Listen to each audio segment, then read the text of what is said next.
দ্বাদশ জাতীয় সংসদ নির্বাচনকে কেন্দ্র করে 2024 সালের শুরুতে তৎকালীন ক্ষমতাসীন সরকারের নানা ধরনের চাপের সম্মুখীন হয়েছিল বাংলাদেশ জাতীয়তাবাদী দল বিএনপি। দলটির এই দীর্ঘ লড়াইয়ে দিতে হয়েছে নানা চড়াই উচ্চাই, বারবার হতে হয়েছে চ্যালেঞ্জের মুখোমুখি। দলের তৃণমূল থেকে কেন্দ্র পর্যন্ত বিভিন্ন স্তরের নেতাকর্মীকে অসংখ্য মামলা মাথায় নিয়ে লড়তে হয়েছে সরকারের বিরুদ্ধে। স্রোতের প্রতিকূলে নেতাকর্মীরাও বিভিন্ন সময় হয়েছেন জেলে বন্দী, এছাড়াও অনেকে হয়েছেন বাড়ি ছাড়া ও দেশান্তরী। তবে এমন পরিস্থিতি থেকে উত্তরণ হয় 5 আগস্ট ছাত্র আন্দোলনে পতিত স্বৈরাচারী সরকার পতনের মধ্য দিয়ে। মূলত এরপর থেকেই 17 বছরের মধ্যে সবচেয়ে ফুরফুরে অবস্থানে রয়েছে বিএনপি। বর্তমানে আগামী নির্বাচনকে সামনে রেখে দল গোছাতে ব্যস্ত সময় পার করছেন বিএনপি নেতারা। প্রতিদিনই কোথাও না কোথাও সভা সমাবেশ করছে দলটি। স্বৈরাচার আওয়ামী লীগের 16 বছরে কোণঠাসা হয়ে পড়া দলটির পালে হাওয়া লেগেছে। তারা ঘুরে দাঁড়িয়েছে মাঠের রাজনীতিতে। তবে রাষ্ট্র পুনর্গঠনে দলটির সামনে এখনও রয়েছে নানামুখী চ্যালেঞ্জ। রাজনৈতিক বিশ্লেষকরা বলছেন, বিএনপি এখন সংগঠন গুছিয়ে নিয়ে এসে নতুন ধরনের চ্যালেঞ্জ মোকাবেলা করতে প্রস্তুত। তবে বিগত দিনে দেয়া 31 দফার রূপরেখা যে কথার কথা না, তা প্রমাণ করতে হবে কাজের মাধ্যমে। তাদের সংস্কার প্রস্তাবগুলো নতুন আঙ্গিকে দেশবাসীর কাছে তুলে ধরতে হবে।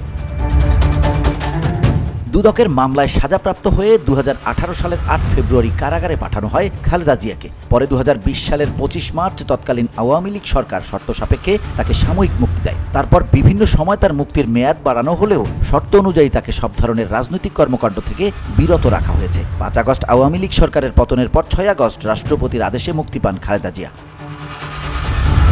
প্রায় 7 বছর পর গত 7 আগস্ট বিএনপির জনসভায় খালেদা জিয়ার ভিডিও রেকর্ডিং বক্তব্য প্রচার করা হয়। আর এক যুগ পর গত 21 নভেম্বর সেনাকুঞ্জে অনুষ্ঠিত সশস্ত্র বাহিনী দিবসে যোগ দেন তিনি।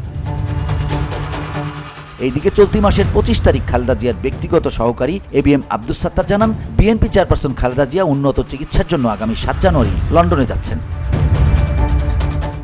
2015 সালের 6 জানুয়ারি সুপ্রিম কোর্টে তারেক রহমানের বক্তব্য বা বিবৃতি প্রচারে নিষেধাজ্ঞা চেয়ে একটি রিট করেন আইনজীবী নাসরিন সিদ্দিকী। কারণ হিসেবে বলা হয়েছে আইনের দৃষ্টিতে তিনি পলাতক আসামি। পরের দিন হাইকোর্ট রুল সহ আদেশ দেন। এতে তারেক রহমানের সব ধরনের বক্তব্য ও বিবৃতি গণমাধ্যমে প্রচার ও প্রকাশে নিষেধাজ্ঞা দেওয়া হয়। এই আদেশ বাস্তবায়নে প্রয়োজনীয় ব্যবস্থা নিতেও নির্দেশ দেওয়া হয়। এছাড়াও 2023 সালের 28 আগস্ট এক আদেশে হাইকোর্ট তারেক রহমানের বক্তব্য, বিবৃতি, অডিও ও ভিডিও সামাজিক যোগাযোগ মাধ্যম ফেসবুক ও ইউটিউব থেকে সরাতে অবিলম্বে কার্যকর পদক্ষেপ নিতে বিটিআরসিকে নির্দেশ দেয়। কিন্তু 5 আগস্টের পট পরিবর্তনের কিছুক্ষণ পর গণমাধ্যমগুলো তারেক রহমানের বক্তব্য ও ভিডিও প্রচার শুরু করে। ফলে প্রায় 10 বছর পর গণমাধ্যমে ফিরে আসেন বিএনপির ভারপ্রাপ্ত চেয়ারম্যান।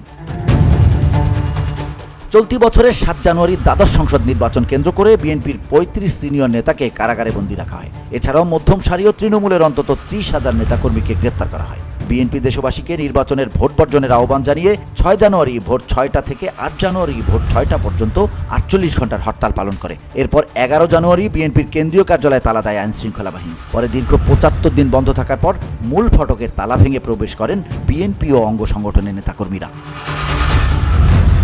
চলতি বছর মার্চ মাসে ভারতীয় পণ্য বয়কট বা ইন্ডিয়া আউট প্রচারাভিযানের সমর্থন দেয় বিএনপি।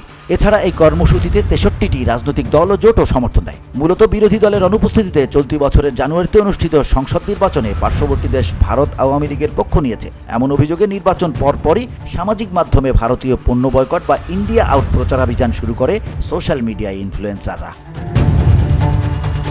গত 6 জুলাই সংবাদ সম্মেলন করে কোটা বিরোধী ছাত্র আন্দোলনের সমর্থন দেয় বিএনপি। পরে কোটা বিরোধী ছাত্র আন্দোলনের নেতারা ঐক্যবদ্ধ হয়ে বৈষম্য বিরোধী ছাত্র আন্দোলন প্ল্যাটফর্ম তৈরি করেন। একের পর এক কর্মসূচি দেন। আন্দোলনে সরাসরি যুক্ত হয় বিএনপির অঙ্গ সহযোগী সংগঠনগুলো। বৈষম্য বিরোধী ছাত্র আন্দোলনের ডাকে সারা দেশ যখন উত্তাল, তখন সর্বশক্তি দিয়ে আন্দোলনে ঝাঁপিয়ে পড়ার ডাক আসে বিএনপির ভারপ্রাপ্ত চেয়ারম্যান তারেক রহমানের পক্ষ থেকে। তিনি বৈষম্য বিরোধী ছাত্র আন্দোলনের ব্যানারে আন্দোলনের সর্বস্তরের নেতাকর্মী ও সমর্থকদের অংশ নেওয়ার নির্দেশনা দেন। 4 আগস্ট ছাত্ররা মার্চ টু ঢাকা কর্মসূচি পালন করে।